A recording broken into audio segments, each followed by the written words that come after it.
selamat siang Pak Didi dan Ko Surya. Selamat datang di video pemaparan kami. Di sini kami ada 3 orang, yaitu dari saya sendiri, Jason Tagio dari Fisika 1B. Ini ada Riksen dari Fisika 1B juga, dan juga ini ada Gilgal Barnetoi dari Fisika 1B. Jadi kami di sini akan memaparkan 2 soal yang kemarin sebagai kuis.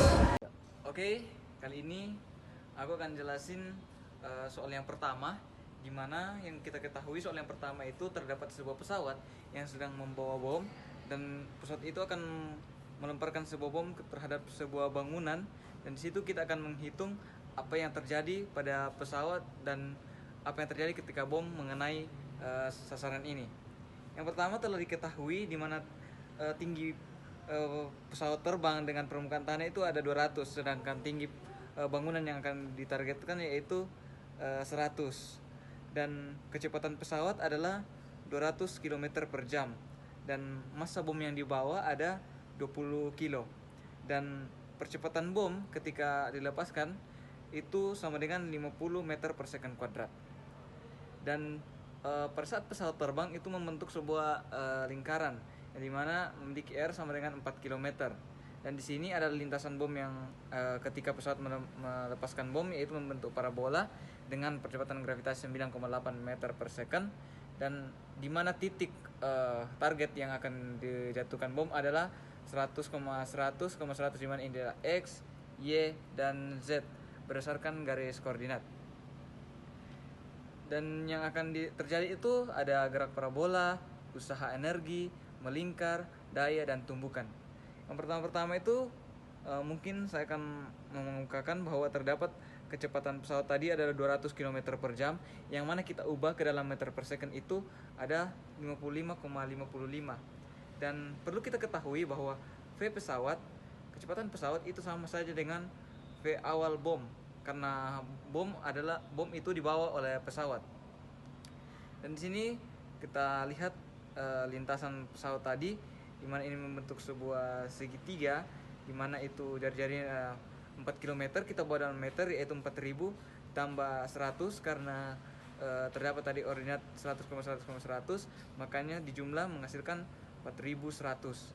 Dan kita mencarinya dengan rumus segitiga untuk jarak pesawat saat bom jatuh itu dengan cara 4000 yang ada di sini ditambah 4100, bagian sini kita cari X dengan menggunakan rumus Pitagoras, di mana akar 4100 kuadrat dikurang 4000 kuadrat, dan akan menghasilkan akar 810.000 yang memiliki akar sama dengan 900. Itu adalah hasil dari jarak pesawat saat bom telah jatuh. Dan di sini kita mendapatkan juga percepatan sentripetal, di mana rumusnya itu V kuadrat per R, di mana V-nya tadi itu kecepatan pesawat yaitu 55,55 kuadrat per R, yaitu 4 km yang kita ubah ke dalam meter yaitu 4000 sama dengan 0,77 meter per second kuadrat. Dan waktu bom jatuh ke gedung itu kita menggunakan GLBB, di mana S sama dengan V0 kali T tambah 1/2 A kali T kuadrat, di mana S jarak yang kita dapat tadi itu adalah 900 yang sama dengan V0 nya itu 55,55 kali T tambah 1/2 kali 50 kali T kuadrat. Jadi mana rumusnya ini 1/2 bisa kita coret ini menghasilkan 25, dan kita sederhanakan yaitu 900 ini kita pindahkan untuk mendapatkan sini 0, 25T kuadrat tambah 55,55T kurang 900, dan dimana kita dapat faktorkan yaitu kita mendapat nilai T yaitu 4,99 second, tapi kita bulatkan menjadi 5 second.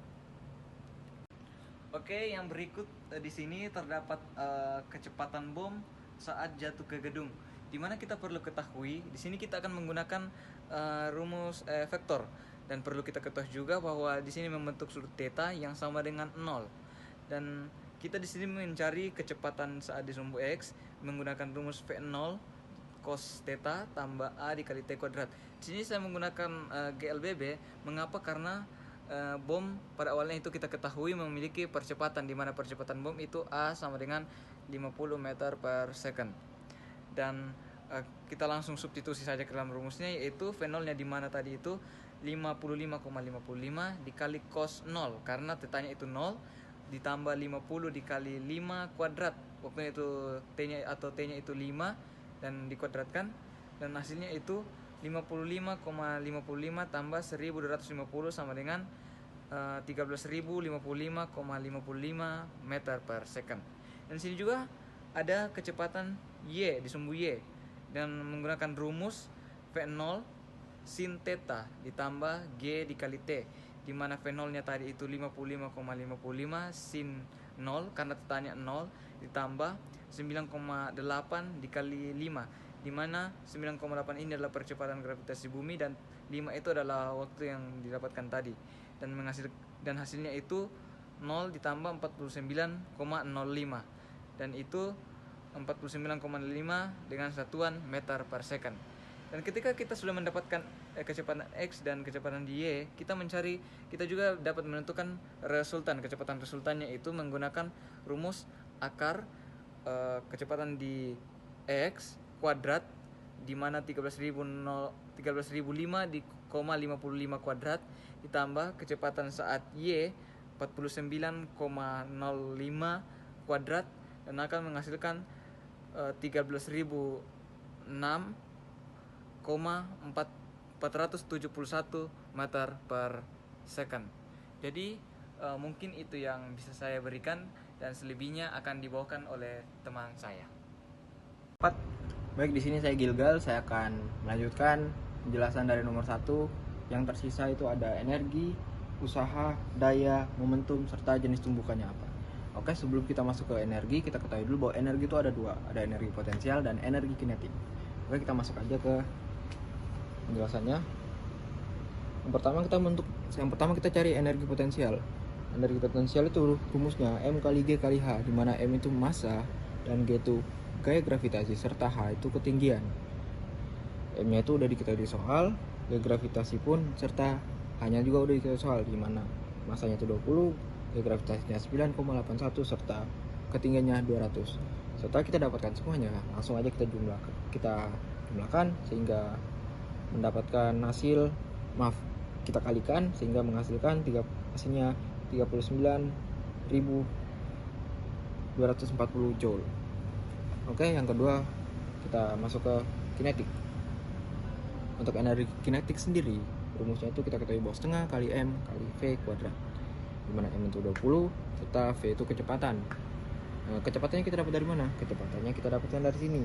Ini merupakan V-nya. Langsung aja kita substitusi ke sini. Kemudian kita kuadratkan.